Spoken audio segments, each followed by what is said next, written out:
আসসালামু আলাইকুম ইয়া আহলাল বাইত।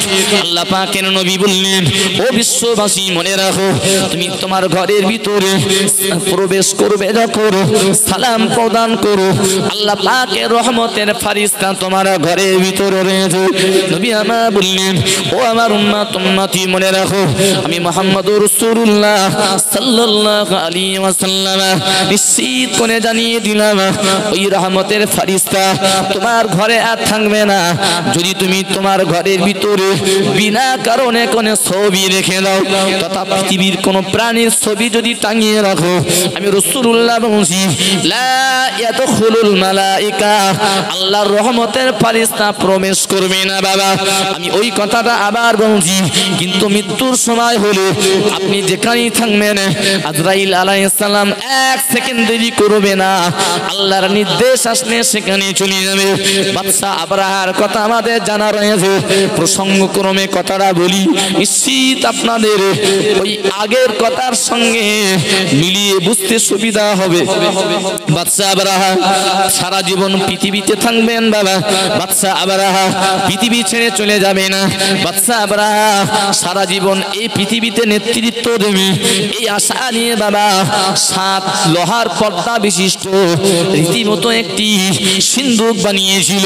সিন্দুক বানানোর উদ্দেশ্য ছিল, আমি সারাদিন কাজ কামের পরে ওই সিন্দুকের ভিতরে লুকাবো, সিন্দুকের ভিতরে ঘুমাবো, সিন্দুকের ভিতরে আমি আশ্রয় নেব, সিন্দুকের ভিতরে দরজাটা বন্ধ করে থাকবো। আজরাইল আলাইহিস সালাম যেন আমি আবরাহার জাহানটা যেন কবজ করতে না পারে। না না না, কেবলমাত্র একটি সিন্দুক আর বাক্স নয়, বরং 7টা পর্দা বিশিষ্ট, 7টা দেওয়াল আর প্রাচীর বিশিষ্ট সিন্দুক বানিয়েছেন বাদশা আবরাহা। ওই সিন্দুকের ভিতরে সারাদিন কাজের পরে, কাজ সমাপ্তের পরে আশ্রয় নাই, বিশ্রাম নাই, দরজাটা লাগিয়ে দেয়, ঢাকনিটা আটকে দেয়, আজরাইল আলাইহিস সালাম যেন জাহানটা কবজ করতে না পারে। কোনো একদিনের কথা দেখতে বলো, সিন্দুকের দরজা খুলে সিন্দুকের ভিতরে ফেরেশতা আজরাইল আলাইহিস সালাম বিদ্যমান রয়েছে। ও আজরাইল, কি ব্যাপার? তোমার হাত থেকে বাঁচার জন্য তো এই 7 তবক লোহার পর্দা বিশিষ্ট সিন্দুক বানিয়েছি, তুমি এখানে কেন? ছাড়াবে আমার বন্ধুরা, মুরব্বিয়ানেরা, মায়েরা, বোনেরা, আজরাইল আলাইহিস সালাম ওই 7 তবক লোহার পর্দা ভেদ করে বাদশা আবরাহার জান কবজ করেছিল। আমি আপনাকে এই জন্য কথাটা বলছি, পৃথিবীতে যেখানে থাকেন না কেন, মৃত্যুর হাত থেকে কেউ রেহাই পাবে না বাবা।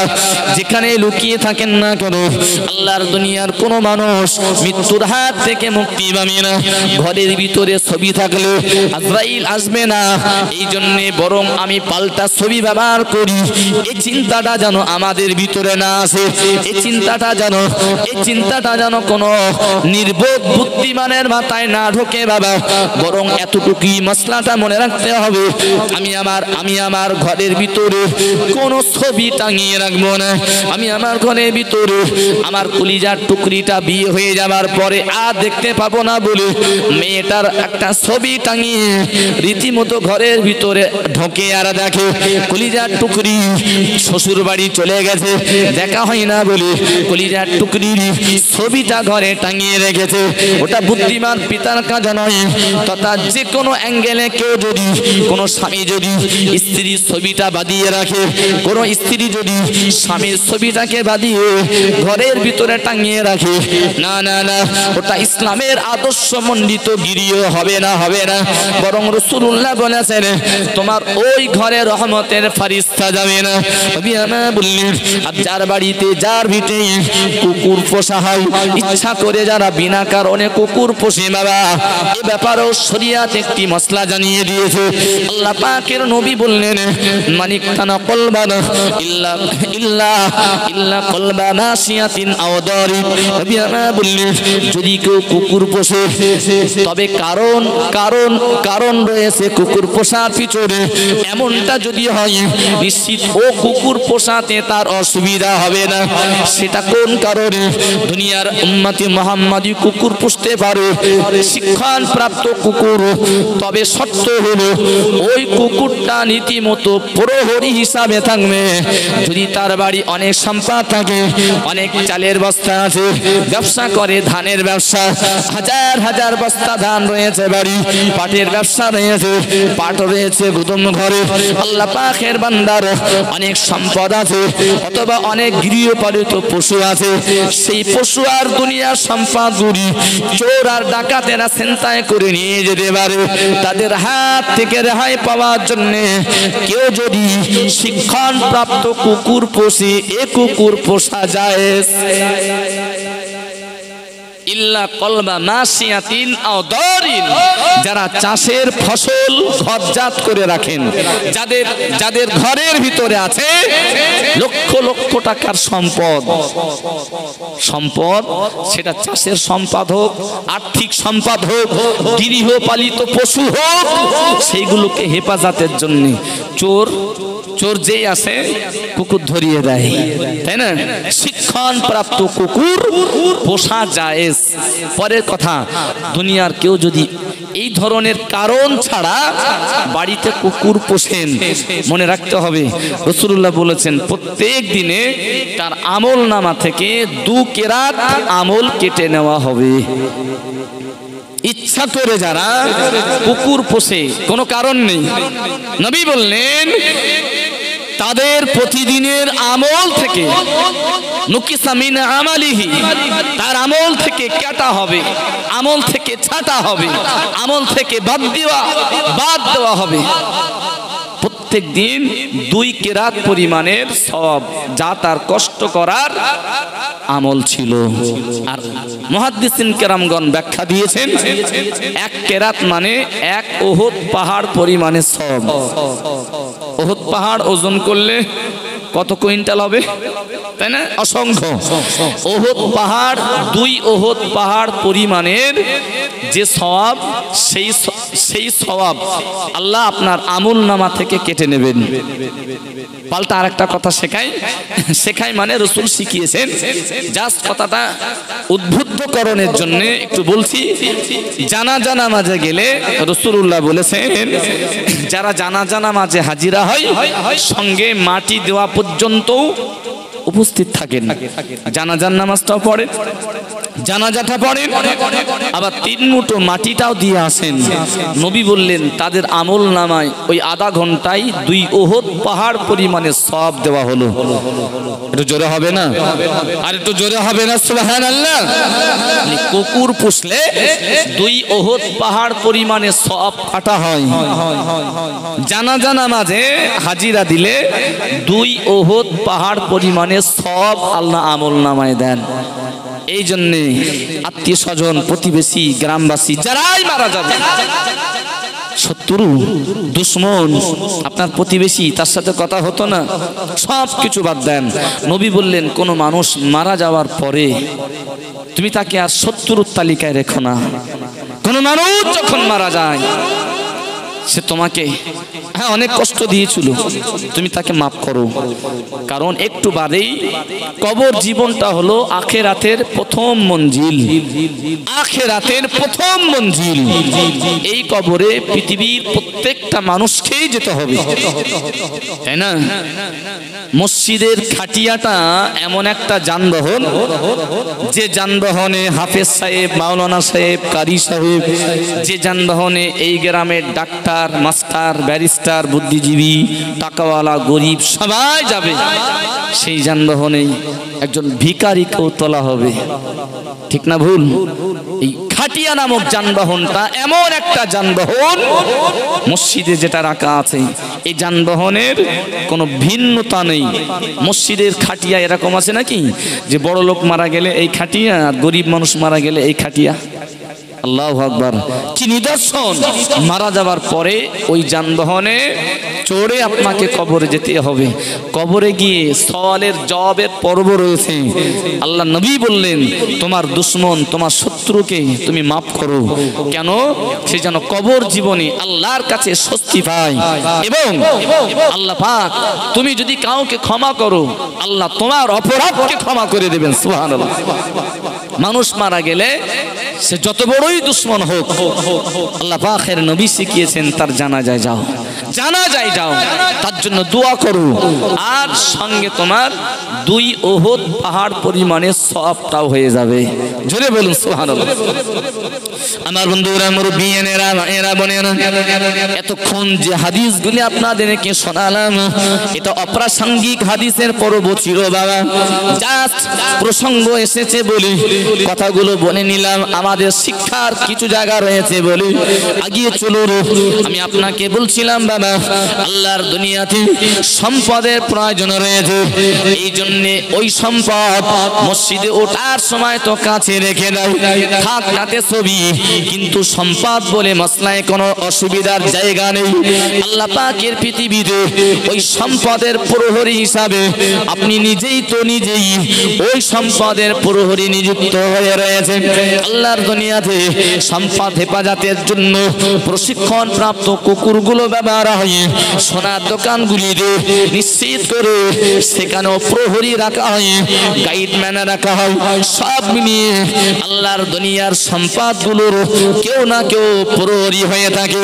আল্লাহর দুনিয়াতে যত সম্পদ আছে সব সম্পদগুলোর প্রহরী হয় ব্যক্তি নিজে অথবা পৃথিবীর কেউ না কেউ প্রহরী হিসাবে সেগুলোকে হেফাজতে থাকার ব্যাপারে দায়িত্ব নিয়ে নেই। মামা, আমি আপনাকে বলছি মামা, আল্লাহর দুনিয়ার কষ্ট করা আমলগুলি যাতে নষ্ট না হয়।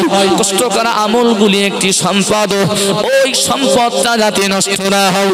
আমি আমার বললি, তোমার আমলের প্রহরী হবে তোমার ইলম, তোমার জ্ঞান। ও বিশ্ববাসী মনে রাখো, তুমি যত বেশি জ্ঞান অর্জন করবে তোমার আমলটা মজবুত থেকে যাবে। তুমি যত বেশি শিক্ষা অর্জন করবে ওই শিক্ষা তোমার আমলকে বাঁচিয়ে নেবে। তুমি যত বেশি ইলম অর্জন করবে ওই ইলম তোমার কষ্ট করা আমলটাকে কবরে, মিজানে, হাসরে সব জায়গায় নিয়ে যেতে পারবে। নবী আমার বললেন, ও বিশ্ববাসী মনে রাখো, আল্লাহ পাকের দুনিয়াতে আমি রাসূলুল্লাহর শিক্ষক হিসাবে এসেছি না, না, না, আমি আল্লাহ পাকের নবী খালি হাতে শিক্ষক হিসাবে তোমাদের কাছে আসি। ও বিশ্ববাসী মনে রাখো, আমি রাসূলুল্লাহ তোমাদের কাছে এসেছি মুআল্লিমান, একজন শিক্ষক হিসাবে। তবে আল্লাহ পাক আমার সঙ্গে একটি কোরআন নামক গ্রন্থ দিয়েছে। একটু জোরে বলুন সুবহানাল্লাহ। আল্লাহ পাকের নবী পৃথিবীতে এসেছেন খালি হাতে নয়। মাস্টার যখন স্কুলে রয়েছে, পৃথিবীর কোন ছাত্র ওই মাস্টারের কাছে যারা যাবে নিশ্চিত খালি হাতে যায় না। লেখাপড়া শেখার জন্য মাস্টারের শরণাপন্ন হতে হয়, কিন্তু শর্ত হলো মাস্টার শিক্ষিত মানুষ, মাস্টার বুদ্ধিজীবী, মাস্টার অনেক ডিগ্রি অর্জনকারী বা কারিনী। তবে ওই মাস্টারের শরণাপন্ন হতে গেলে সঙ্গে তো বইটাকে পিঠে করে নিয়ে যেতে হয়।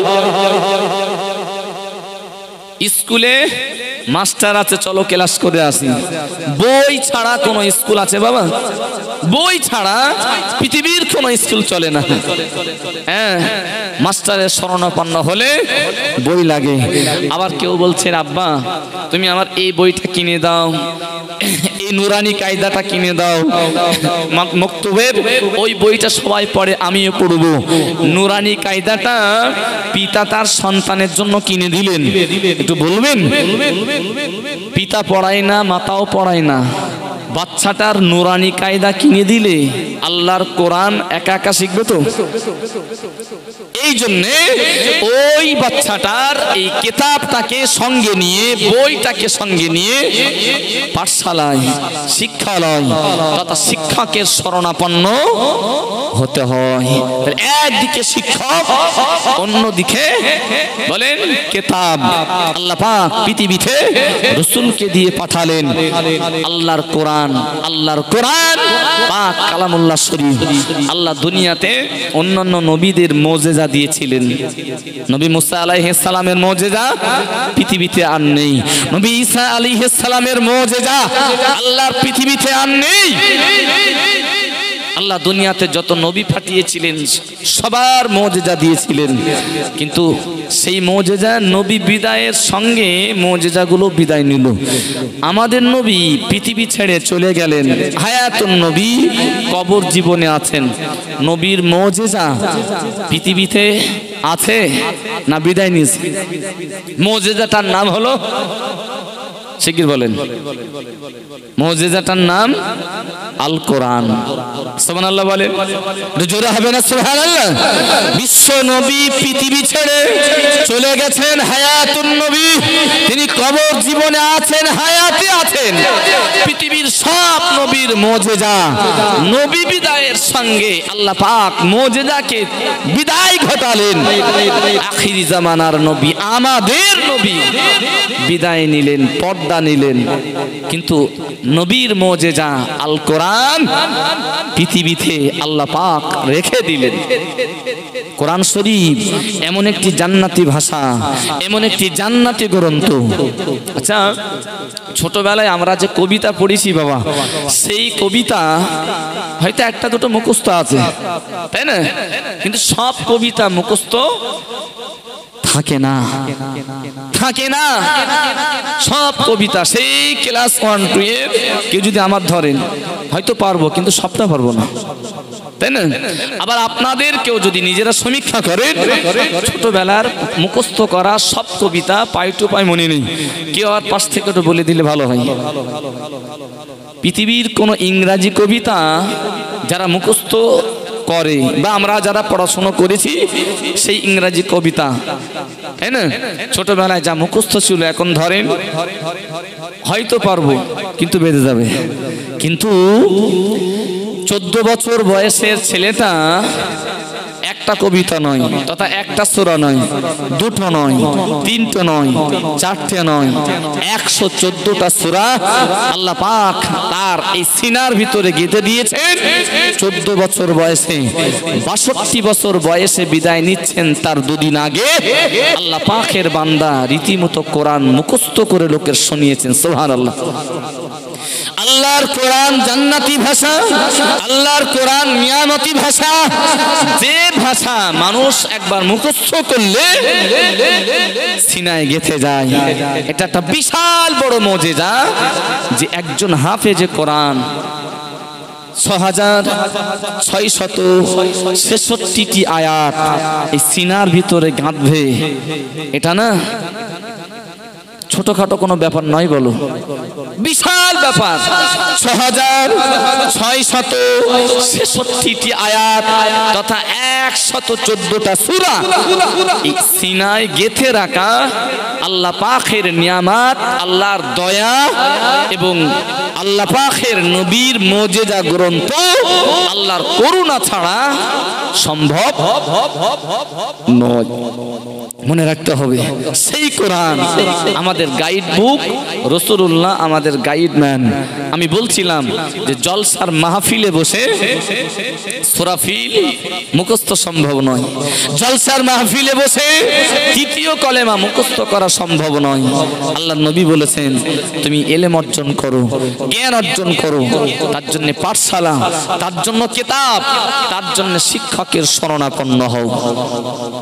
আমার বন্ধুরা, মুরব্বিয়ানেরা, মায়েরা, বোনেরা, আল্লাহ পাকের কোরআন শরীফে মহান আল্লাহ পরিষ্কার ঘোষণা দিয়েছেন, ও আমার বান্দা বান্দি মনে রাখো, যালিকাল কিতাবু লা রাইবা ফি, আমি আল্লাহ বলছি আমার কিতাব, যে কিতাব লওহে মাহফুজে লিখিত রয়েছে, ও আমার বান্দা বান্দি মনে রাখো, পৃথিবীর কিতাবে, পৃথিবীর গ্রন্থকার যারা কিতাব লেখে ওই বইতে ভুল থাকতে পারে, বানান ভুল, ওই বইতে ভিন্ন পার্থিব ভুল থাকতে পারে, তবে মনে রাখো আমি আল্লাহ পাক বলছি আমার কিতাব কোরআনের ভিতরে কোনো ভুল নেই। একটু জোরে বলুন সুবহানাল্লাহ। আল্লাহ পাকের কোন বান্দা যদি কোরআন টাইপ করার জন্য কম্পিউটার নিয়ে বসে, সেখানে যদি তার নিজের নিজের হস্তে জেরের জায়গায় জবর হয়, ও ভুলটা বান্দার প্র্যাকটিক্যালের কাজ করার সময় কার ভুল। কোন নামাজ শিক্ষায় যদি একটা দোয়া মুখস্থ করছিলেন, দেখতে পেয়েছেন তাতে একটা ভুল রয়েছে, জবরের জায়গায় যে পেশের জায়গায় জবর, না না না, ওটা টাইপের মিস্টেক হয়েছে। কিন্তু মহান আল্লাহ বললেন যালিকাল কিতাব, ওই কিতাবে কোনো ভুল নেই। সেটা কোন কিতাব?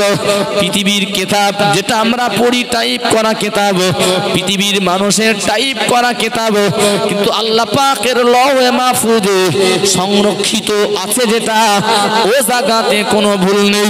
আর আরবি গ্রামারে জালিকা মানে নিকটের জন্য নয়, জালিকা মানে দূরবর্তীর জন্য শব্দটা ব্যবহার হয়। জালিকা এই শব্দটা ব্যবহার হয় দূরের জন্য, তথা লওহে মাহফুজের লিখিত কোরআনের ভিতরে কোনো ভুল নেই। আর একবার বলুন সুবহানাল্লাহ। আল্লাহ পাকের কোরআন সাক্ষ্য দেয় এর ভিতরে কোথাও তথ্যের ভুল নেই, এর ভিতরে কোনো শানে নজুলের ভুল নেই।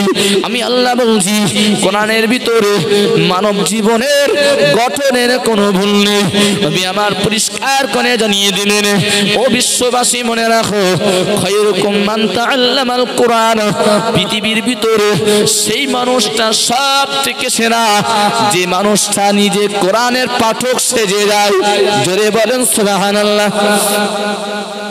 দুনিয়ার অনেক মানুষকে রাসূল সেরা বলেছেন, যে পিতামাতার সেবা করে, যে পিতামাতার খেতে দেয়, যে পিতামাতার উফ শব্দ মুখ দিয়ে বার হতে দেয় না, রাসূল তাকে সেরা বলেছেন।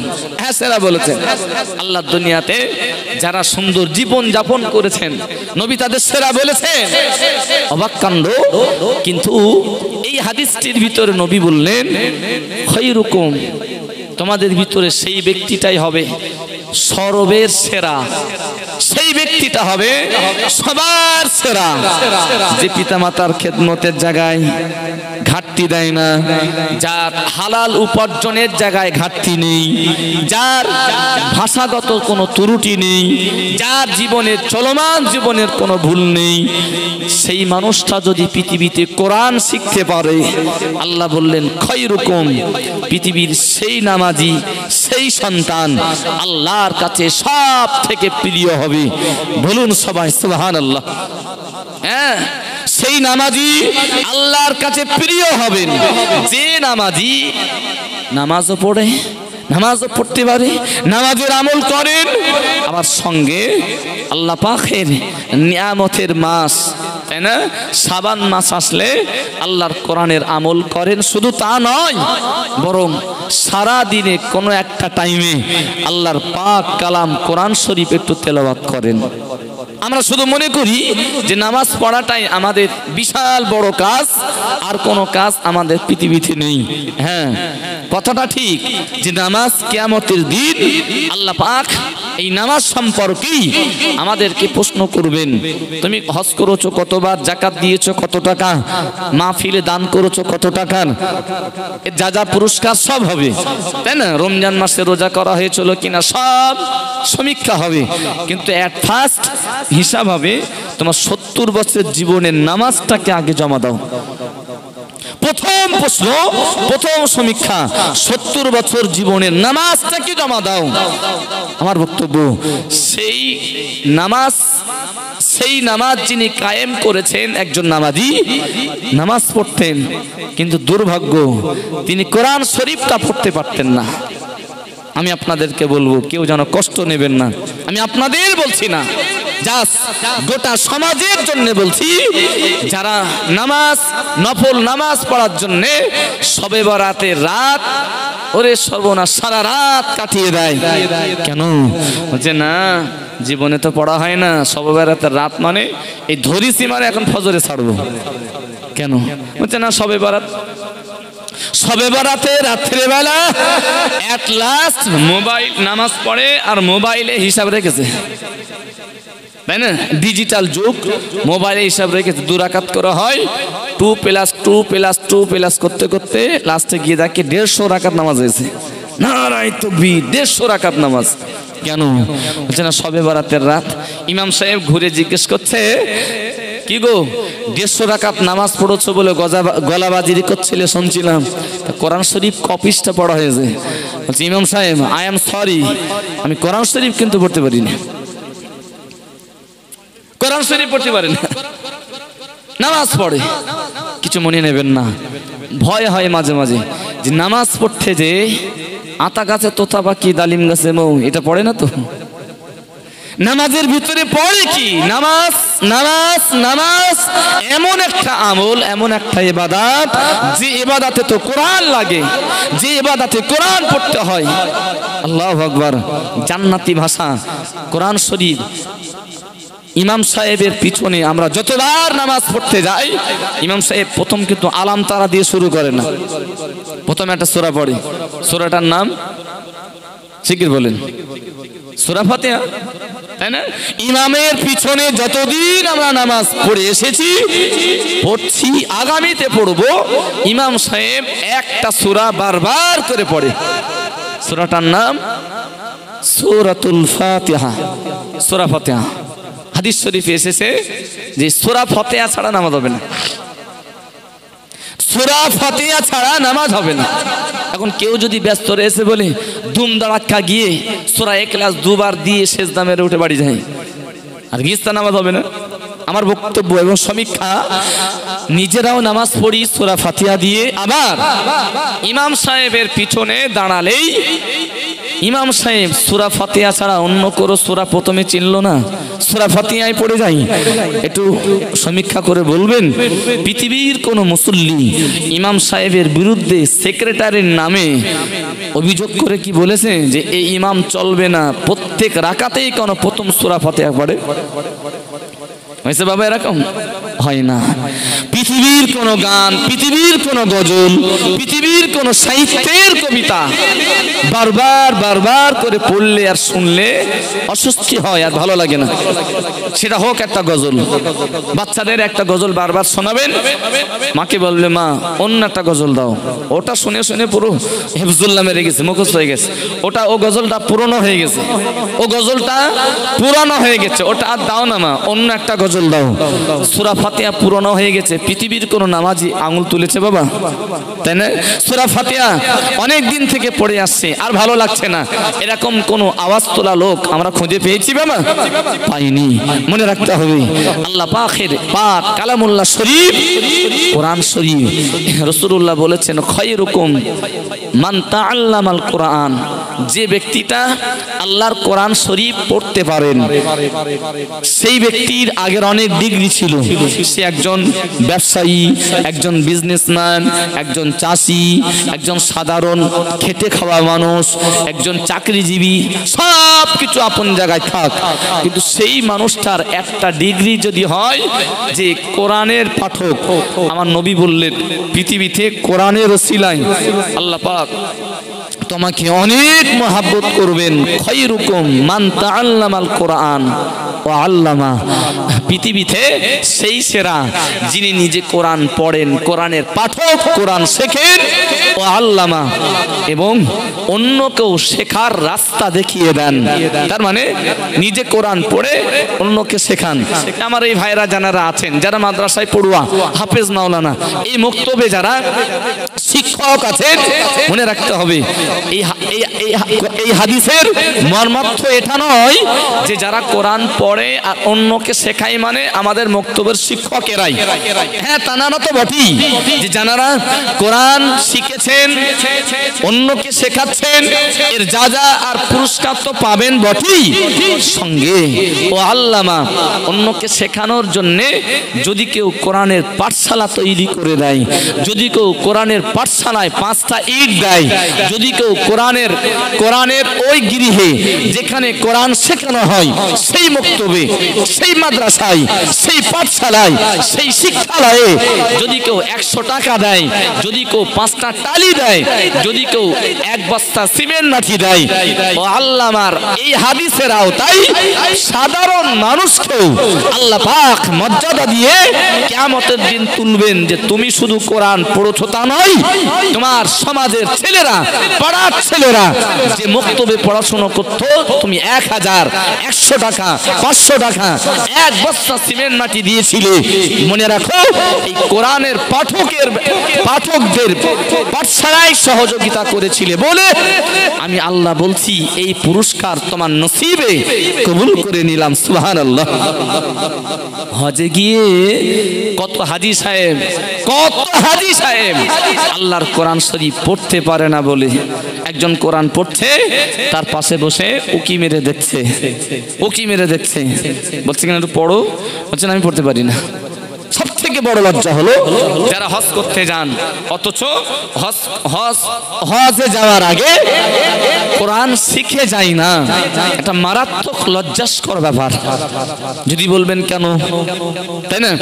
হজে গিয়ে কোরআন পড়া, মক্কা শরীফে গিয়ে কোরআন পড়া, মদিনায় বসে কোরআন পড়া আর এই গ্রামে বসে কোরআন পড়া, দুটো স্বাদ আসমান আর জমিন ফারাক, তাই না? এই তাজপুর গ্রামের মসজিদের বা মক্তবের বা বাড়ির কোন জায়গায় বসে কোরআন পড়ছেন, দেখছেন সূরাতুল বাকারা কোথায় নাযিল হয়েছে? মক্কা শরীফে। ও হ্যাঁ, সেই মক্কা শরীফে নাযিল হওয়া সূরা আমি এখন তেলাওয়াত করছি। মক্কা শরীফে গিয়েছেন হজের জন্য, তাই না? মসজিদ হারামের ভিতরে কাবা তওয়াফের পরে কোরআনের পাঠক হিসাবে বসেছেন। একদম প্রথম থেকে সূরা ফাতিহার পরেই সূরা বাকারা শুরু করলেন। কোথায় নাযিল? মক্কা শরীফ। আল্লাহু আকবার, আল্লাহু আকবার। আল্লাহ সেই মক্কায় বসেই আমি কোরআন পড়ছি। সুবহানাল্লাহ। এটা মারাত্মক তৃপ্তি, মারাত্মক আনন্দের যারা হজে গিয়ে কোরআন পড়েন, যারা হজে গিয়ে শুধু হজের কর্মকাণ্ড নয় বরং এই কোরআনের পাঠক ভারতবর্ষে যেমন ছিলেন, তাজপুর গ্রামে যেমন ছিলেন, হজে গিয়েও সেই কোরআনের পাঠক সেজে মদিনার মসজিদে বসে বসে কোরআন পড়তেন। আর সূরাটার দিকে খেয়াল করে দেখছেন সূরাটা নাযিল হয়েছে মদিনায়। সেই মদিনায় বসে আমি কোরআন পড়ছি, সেই মক্কায় বসে কোরআন পড়ছি। ভাইরা আমার, এটা তো গেল একটা আফসোসের কথা যে কোরআন না শিখে হজে গেলে এই আফসোস সেদিন আসবে, আল্লাহ আমি একটু কোরআন শিখে আসতে পারলাম না। পরের কথা বলি, হজ থেকে ফিরে আসার পরে বড় জামা পরে যখন কুটুম বাড়ি যায়, তাই না? মসজিদে গেলে ইমাম সাহেব জানে বড় জামা পরেছে মানে নিশ্চয়ই আল্লাহর ওলি হবে। আর আল্লাহর ওলি না হলেও অন্তত মাদ্রাসায় পড়ুয়া কেউ হবে। আর মাদ্রাসায় যদি নাও বা পড়ে, বড় জামা পড়েছে মানে মাগরিবের নামাজটা পড়ানোর যোগ্যতা রাখে। ভাববে না 100 বার। যদি কেউ হজ করে বাড়ি এসে গোল সুন্নতি লেবাস পরে শ্বশুর বাড়ি যায়, জামার বাড়ি যায়, ভাইরা ভার বাড়িতে যায়, আপনার সুন্দর চাকচিক্য পোশাক এবং হাজি রুমাল, সুন্দর অবয়ব হজ করে আসার পরে আপনি অনেক পরিবর্তন হয়েছেন, আলহামদুলিল্লাহ, ওটার জন্য ওয়েলকাম। কিন্তু কোরআনটা কমপ্লিটলি শেখা ছিল না। এই বড় জামা, সুন্দর চেহারা আর সুন্দর হাজি রুমাল, সুন্দর টুপি পরে যখনই মাগরিবের নামাজের ইমামতি করবেন বলে প্রস্তাব পাবেন, যদি বলা হ্যাঁ আমি পারবো না, তো লজ্জা লাগবে না? লাগবে না?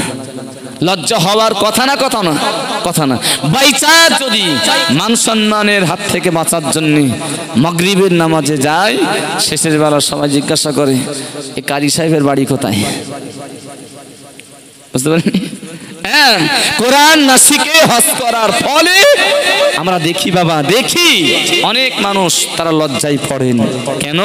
জানে সুন্নতি লেবাস পরে মসজিদে গেছে মানে নামাজ পড়াতে পারবে। আর অনেক হাজিকে আমরা দেখেছি তো এরকম, জোহরের নামাজে ঠেলে দিলে আবার চুড়ুত করে চলে যায় জোহরে কোনো অসুবিধা করেন না, ছিটকায় না। আসরে বলছে না কেউ আসেনি, ইমাম আসেনি, আচ্ছা ঠিক আছে আমি পড়িয়ে দেবো, অসুবিধা নেই। কিন্তু মাগরিবের সময় ইচ্ছা করে ওযু করতে দেরি করে, শুরু হোক তারপরে। ওদিকে একজন বলছে দেখো ইমাম সাহেব মনে হয় আসবেন, হাজি সাহেব তুমি এসো। বলছে ঠিক আছে, যারা আসে শুরু করুক, তারে আমি পরে যাচ্ছি।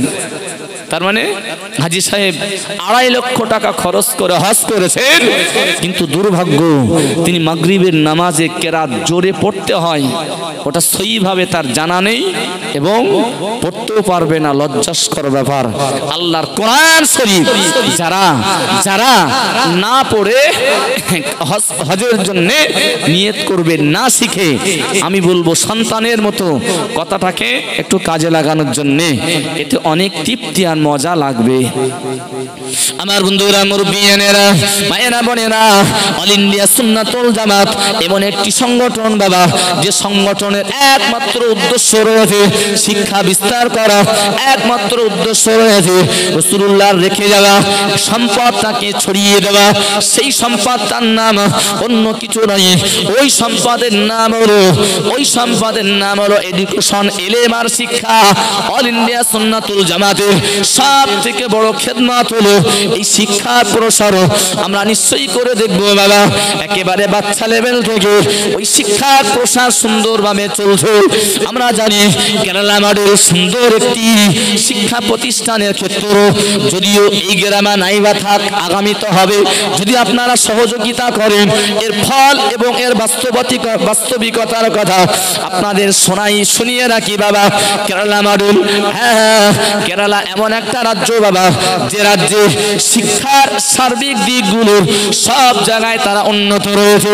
সেখানকার শিক্ষা যদি অনুকরণ করি, শিক্ষার পদ্ধতি অনুকরণ যদি আমরা করি, যার ভিতরে কল্যাণ আছে, যার ভিতরে পদ্ধতি আছে, যার রুলসটা পূর্ণ মানুষ গড়ার সুন্দর একটি বন্দোবস্ত, ওটাকে যদি আমরা অনুসরণ করি বাবা, এতে তো কোনো সমস্যা থাকার কথা নয়। আল্লাহ পাকের নবীর হাদিস অনুযায়ী তো বলতে হয়, হাদিস শরীফে রাসূলুল্লাহ পরিষ্কার করে জানিয়ে দিলেন, ও আমার উম্মতি মনে রাখো, যে যারা নতুন কিছু সৃষ্টি করে, সেই নতুনত্বটা যদি রাসূলুল্লাহর পিরিয়ডে না থাকে, এই পিরিয়ডে থাকলে সেটাই যদি অকল্যাণ থাকে, ওটা বেদাতে সাইয়্যা হয়, তথা ওটা করলে গুনাহগার হওয়ার দিকে এগিয়ে যেতে হয়, তথা গুনাহ হয়। কিন্তু যা রাসূলুল্লাহর পিরিয়ডে ছিল না, যে পদ্ধতি, যে সিস্টেমে রাসূলুল্লাহর পিরিয়ডে ছিল না, আল্লাহ পাকের পৃথিবীতে আসার পরে সেই পদ্ধতি যদি আমরা অনুসরণ করি, সেই রুলস মেনে যদি আমরা শিক্ষা ব্যবস্থা বাস্তবায়ন করার চেষ্টা করি, তাতে যদি কল্যাণ থাকে, ওটা বেদাত হলো, ওটা তো বেদাতে হাসানা, তাতে জায়েজ ও কল্যাণমূলক। একটু জোরে বলুন সুবহানাল্লাহ। পৃথিবীতে তথা এই বাংলার এক শ্রেণীর হিংসুক রয়েছে, সে হুজুর হোক আর শিক্ষিত হোক, আধা শিক্ষিত, যাই হোক আপন জায়গায়, কিন্তু সব থেকে লজ্জা লাগে রাসূলুল্লাহর রেখে যাওয়া সম্পদ, রাসূলুল্লাহর রেখে যাওয়া ওয়ারিস সূত্রের ভাগীদার হওয়ার একটি বড় সম্পদ, নাম তার এলেম তথা শিক্ষা তথা এডুকেশন, সেটার বিস্তার ব্যাপারে যারা বিরোধিতা করে, ও হুজুর তুমি মনে রাখো, ও শিক্ষিত বুদ্ধিজীবী তুমি মনে রাখো, যারা শিক্ষা প্রতিষ্ঠান বন্ধের ব্যাপারে আওয়াজ তোলে, যারা কিনা কোরআনের শিক্ষা জাগার তথা ক্ষেত্রের বিরুদ্ধে আওয়াজ তোলে, আমাদের বিরুদ্ধে আওয়াজ তুমি তুলছো না, বরং রাসূলুল্লাহর রেখে যাওয়া সম্পদ এলেম নামক খনিজের ব্যাপারে তুমি আওয়াজ তুলছো। তৈরি থাকো, কিয়ামতের দিনে শিক্ষার প্রসার, শিক্ষার উন্নতি সাধনের প্রতিবন্ধক হওয়ার ব্যাপারে আল্লাহর শাহী দরবারে তোমার জবাব দেওয়ার লাগে। যেখানে কোরআন পড়বে, যেখানে ইসলামের আদর্শ শিখবে, যেখানে আল্লাহকে চেনার জন্য ইলম অর্জন করবে, রাসূলের সুন্নতের পাবন্দীকরণের জন্য ইলম অর্জন করবে, সেই ক্ষেত্রে বিরোধিতা যারা করে, আমার বিশাল হাসতে ইচ্ছা হয় যে তারা বিবেকবান না বিবেকহীন, বিরোধিতা করছি কাদের। তবে হ্যাঁ, একটা কথা মনে রাখতে হয়, যে কাজের শত্রু নেই, সে কাজের মজা নেই। ঠিক না ভুল? তাই না? যে কাজের বিরোধিতা করার লোক নেই সে কাজের স্বস্তি লাগে না, মনের কাছে ভালো লাগে। আল্লাহু আকবার।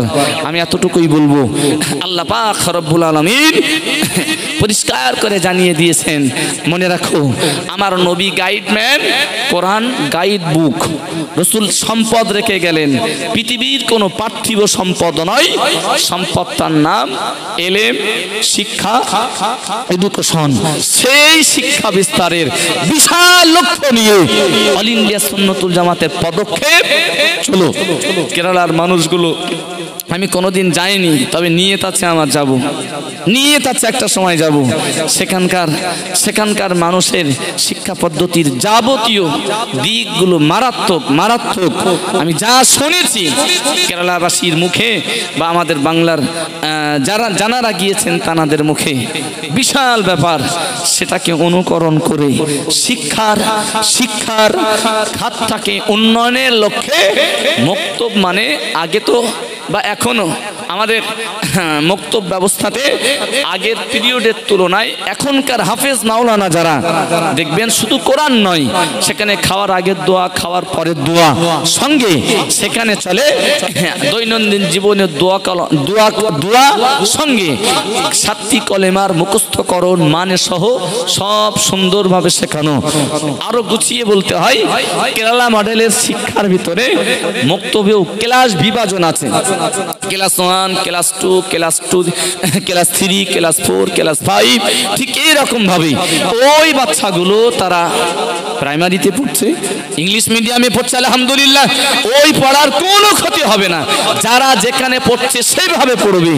এই মডেলের বইগুলো কেবলমাত্র কোরআন কেন্দ্রিক নয়, সেখানে আছে ফিকহের বিষয়ে একটা ফিকহের মাসলা, সেখানে আছে আকীদার ব্যাপারে মাসলা, আকীদা সংক্রান্ত একটি কিতাব। আকীদা মানে বিশ্বাস স্থাপনের ব্যাপারে, আকীদা মানে আহলে সুন্নাত ওয়াল জামাতের আল্লাহ সম্পর্কে ধারণা কি, নবী সম্পর্কে ধারণা কি, রাসূল সম্পর্কে ধারণা কি, কবর মিজান সম্পর্কে ধারণা কি।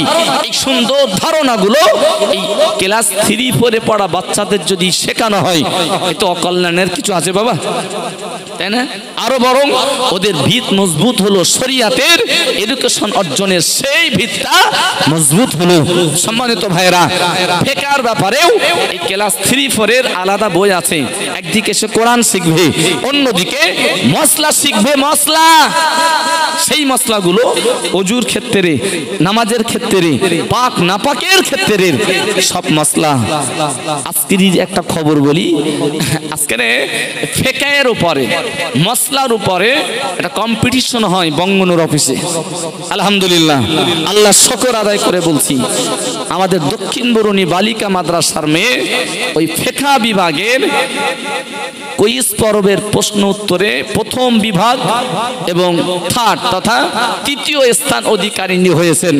আলহামদুলিল্লাহ বলেন। আজকের ফিকহের উপরে মসলার উপরে প্রশ্ন উত্তর, সে জায়গাতে আমাদের মিশকাতের 2টি মেয়ে আলহামদুলিল্লাহ তারা ফার্স্ট হয়েছে, পুরস্কার পেয়েছে কিছু টাকা। সেই টাকা নিয়ে বলো এক কামরা ঘর করা যাবে না, তাই না? সেই টাকা নিয়ে এক কামরা ঘর হবে না, সেই টাকা নিয়ে একটা মোবাইলও হবে না, সেই টাকা নিয়ে পৃথিবীর বড় কিছু করব তা না। কিন্তু পুরস্কারটা যদি 1000 টাকাও হয়, ওটা 1 লক্ষ কোটির সমান বলা যায় না, তাই না? আল্লাহু আকবার। 3য় স্থান অধিকারিণী দয় আমাদের ছাত্রী তারা হয়েছে। এগুলো আমাদের জীবনের একটি আনন্দের অংশ। যাই হোক, এই বাচ্চা মেয়েগুলো তারা মডেল মাদ্রাসায় শিখবে পাক না পাকের মসলা, তারা শিখবে আকীদাগত সমস্ত তথ্য, মসলা মাসাইল সব মিলিয়ে বলা যায় আল্লাহ পাকের পৃথিবীতে শিক্ষা যখন মূল সম্পদ, সেই শিক্ষাটা মাধ্যমিক পাস করার পরে যদি দেওয়া হয়, মনে রাখতে হবে ইট ভাটায় পড়ানোর পরে ইটের গায়ে কিন্তু আর কিছু লেখা যায় না। কিছু বোঝা গেছে এই কথাটা? ইট ভাটায় পোড়ানোর পরে ওই পাকা ইটে পোড়ানো ইটে আর কিছুই লেখা যায় না। আমার কথাটা মিলিয়ে নেবেন। মাধ্যমিক পাশ করা কোনো মেয়েকে কোরআন শিক্ষার আঙিনায় তথা মক্তবে পড়াবেন, তার দোয়া কালাম শিক্ষা দেবেন, অজুর মসলা মাসাইল শেখাবেন, কলেমা 7টা শেখাবেন, সব মিলিয়ে ক্লাস 3-তে পড়া একটা বাচ্চাকেও সেম পড়া দেবেন, সেম পড়া দেবেন। সীমারেখা, সময়ের সীমারেখাটাও সেম দেবেন। সমীক্ষা কি বলে? মাধ্যমিক পাশ করা মেয়েটার তুলনায় ক্লাস 3 পড়া বাচ্চার মেয়েটা এর মুখস্থকরণের শক্তি বলি বা এর যাবতীয় শিক্ষার সেই ধারাগুলো ওর থেকে কম পারবে না বেশি পারবে? এই জন্যে পিতা মাতার যেমন উচিত, মেয়েটা আমার আল্লাহ পাকের নিয়ামত, আলহামদুলিল্লাহ, ছেলেটা আমার আল্লাহর দেওয়া আমানত, আমার ছেলে আমার আমানত, আমার মেয়েটা আমার আমানত। মনে রাখো, সেই মেয়েটাকে আল্লাহর কাছে একদিন ফেরত দিতে হবে। মেয়েকে আল্লাহ একদিন তুলে নেবেন, আমি তো চলে যাবই যাব, আমার ছেলেকে আল্লাহ একদিন তুলে নেবেন। সুতরাং আল্লাহ আমার কাছে যে আমানত দিয়েছেন, আল্লাহর কাছে যখন আমার আমানত আল্লাহ আবার ফিরিয়ে নেবেন। কিছু বোঝা যাচ্ছে? আল্লাহর দেওয়া আমানাতের মালিক আমি, আমার আমানাতকে আল্লাহ পাক আবার তুলে নেবেন। তো যদি প্রস্তুতকরণ কমপ্লিট করে আমার সন্তানকে আমি রেডি করে দিতে পারি, মনে রাখতে হবে এর যা যা আর পুরস্কার পাওয়া যাবে। আমার এখানে আসার পরে আবু সাইদ ভাই ওই হাদিসটি বলছিলেন, মনে আছে আমার, যে সন্তান পৃথিবীতে রেখে যাওয়া হোক, যে সন্তান পিতামাতার ইন্তেকালের পরে ইয়াদউলাহ, সেই পিতামাতার জন্য দোয়া করবেন। মানুষ মারা গেলে সব আমল বন্ধ হয়ে যায়, কিন্তু 3টি আমল ধারাবাহিক থাকে। বলছিলেন না? শুনেছেন না শোনেননি? তাই না? তার মধ্যে 3 নম্বর হলো, তুমি মারা যাওয়ার আগে এমন একজন সন্তান রেখে যাও, যে সন্তান তুমি মারা যাবার পরে সৎ আমলকারী এবং সুন্দর ইসলামের একজন মানুষ এই পৃথিবীতে জীবনযাপন করবে। তোমার সন্তানের প্রতিটা পদক্ষেপে তার যেমন সওয়াব হবে, তোমার আমল নামাতেও আল্লাহ সওয়াব পৌঁছে দেবেন। এমন সন্তান তুমি পৃথিবীতে তৈরি করে যাও। আমার বন্ধুরা, মুরব্বিয়ানেরা, মায়েরা, বোনেরা, আমি আপনাকে বলছিলাম বাবা, এটা তো বাচ্চা লেভেলের কথা বলছি। ওই বাচ্চাগুলো এরা মাদ্রাসায় ছোট অবস্থাতে গিয়ে, মুক্তবে ছোট অবস্থাতে গিয়ে, একদিকে আজানের পরে দোয়া দাদা জানে না, আব্বা জানে না, বড় আব্বা শিখতে পারেনি। ওই বাচ্চাগুলো মুক্তবে যাবার পরে, মাদ্রাসায় যাওয়ার পরে হুজুরের কাছে সুন্দরভাবে তারা শিক্ষা নিয়েছে। খাবার আগে, খাবার পরে যত দোয়া আছে বাবা, মুক্তবে গিয়ে ওই বাচ্চাগুলো তারা সুন্দরভাবে শিক্ষা নিয়েছে। আর ওটাই তো ক্ষেত্র, ছোট অবস্থাতে বাচ্চারা মুক্তবে যাবার পরে সুন্দরভাবে যা শেখায় সব তারা ধারণ করে নেয়। বাচ্চাগুলো মাধ্যমিক দেওয়ার আগে যদি কমপ্লিটলি ইসলামের প্রাথমিক সব নিয়ম কানুনগুলি তাদের শিখিয়ে দেওয়া হয়, আল্লাহ পাকের পৃথিবীতে তিল তিল করে সে বড় হবে। তার নামাজের জায়গার মসলার ঘাটতি থাকবে না, আল্লাহ দুনিয়াতে রোজা করবার ব্যাপারে মসলার ঘাটতি তার থাকবে না। আল্লাহ পাকের দুনিয়াতে শরিয়াত পালন করতে গিয়ে যতটা জ্ঞান তার প্রয়োজন, হালাল হারাম কে চেনা, পাক না পাক কে চেনা, বৈধ অবৈধ কে চেনা, সব কিছুকে সে শিখে নিতে পারবে। আমি আপনাকে সন্তানের মতো বলছি, ও আমার বন্ধুরা, মুরব্বিয়ানেরা, এই মক্তবে যারা পড়াশোনা করে ওই বাচ্চাগুলো খবরদার, ওরা যেন মক্তব ছুট না হয়, এই ব্যাপারে পিতা মাতার যেমন দায়িত্ব থাকবে, ওই পরিবারের বড় ভাইয়েরও দায়িত্ব থাকবে, ওই পরিবারের যারা মেম্বার আছে সবাইকে দায়িত্ব নিতে হবে। বাচ্চাটা যেন কোরআন শেখে, বিকেলবেলা খেলা করছে, আর সব বাচ্চাগুলো তারা মক্তবে গিয়েছে খেলা ছেড়ে আল্লাহর কোরআন শেখার জন্য। ওই পিরিয়ডে কোনো বাচ্চা যদি বাড়ি থাকে, ওগো আব্বা মা সাবধান হয়ে যাও, তুমি তোমার বাচ্চাকে কোরআন শিক্ষার ওই পাঠশালায় পাঠিয়ে দাও। আবার যদি পাড়ার কোনো বাচ্চা ওই পিরিয়ডে পড়াশোনা না করতে যেয়ে মক্তবে না গিয়ে বাবা ওই সময়ে তারা খেলাধুলো করে, তাফসীর কারকদের একটি উক্তি রয়েছে, ও বিশ্ববাসী মনে রাখো, যে ছেলেটা যে মেয়েটা পড়াশোনার সময় না পড়ে খেলাধুলো করে, সে তোমার পরিবারে কেউ না, তোমার বংশের কেউ না, তোমার আত্মীয়তার বন্ধনে কেউ না, পাড়ার এবং গ্রামের কেউ কোনো ছেলে যদি পড়ার সময় খেলা করে মক্তবে না গিয়ে, ওই বাচ্চার ব্যাপারেও তুমি দায়িত্ব নিয়ে নাও। এ বাবা, সবাই পড়তে গিয়েছে, তুমি কেন মক্তবে যাওনি? সবাই স্কুলে গিয়েছে, তুমি কেন যাওনি? সবাই প্রাইভেটে গিয়েছে, তুমি কেন যাওনি? এক কথায় শিক্ষিত হবে, একদিকে জেনারেল ভাবে শিক্ষিত হবে, বাংলা ইংরাজি অঙ্ক ভূগোল নিয়ে, সঙ্গে ওই বাচ্চাটা আবার এদিকে মক্তব ব্যবস্থার শিক্ষাটাও নিয়ে নেবে। এই দায়িত্বটা কেবল হুজুরের নয়, ইমামের নয়, কেবল বাংলার আলেম সমাজের নয়, তথা বলা যায় শুধুমাত্র অভিভাবকদেরও নয়, বরং আপনি যার অভিভাবক রক্তের সম্পর্কের কেউ না, বরং ওই পাড়ার ওই গ্রামের ছেলেদের ব্যাপারে আপনার গুরু দায়িত্ব রয়েছে। চলো চলো শিক্ষার আলোয় চলো, লেখাপড়া শেখো। কিচ্ছু না, একটাই শর্ত যে রাসূলুল্লাহ শিক্ষিত মানুষ হতে বলেছেন। দুনিয়ার শিক্ষাগুলো অর্জন করা জায়েজ, ইংরেজি, অঙ্ক, ভূগোল, দুনিয়ার এই শিক্ষাগুলো অর্জন করা জায়েজ। পৃথিবীর কোন সন্তান স্কুল ছুট হোক, পিতা যেমন চাইবে না আপনার সন্তান না, কিন্তু সে কেন স্কুলে না গিয়ে এই সময়ে সে খেলাধুলো করছে, আওয়াজ তোলা হোক, কি ব্যাপার সবাই স্কুলে, তুমি এখন কেন যাওনি? যদি বলে যে আমার স্কুলে যাবার জামা নেই, ব্যাগ নেই, বই নেই, উপকরণ নেই, তাফসীর কারকদের একটু উক্তি রয়েছে, গ্রামের কিছু ছেলে তোমরা তৈরি হও, গ্রামের শিক্ষিত ছেলেরা, দক্ষিণ পাড়ার একজন, পশ্চিম পাড়ার একজন, উত্তর পাড়ার একজন, তাই না?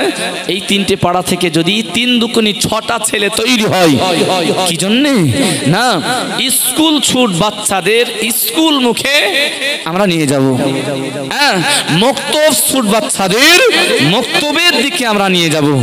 তার জন্য প্রয়োজন রয়েছে প্রত্যেকটা পাড়ার কিছু শিক্ষিত ছেলে, যারা এই ব্যাপারে যত্নবান হবেন যে আমাদের গ্রামের কেউ যেন স্কুল ছুট না হয় আর মক্তব ছুট না হয়।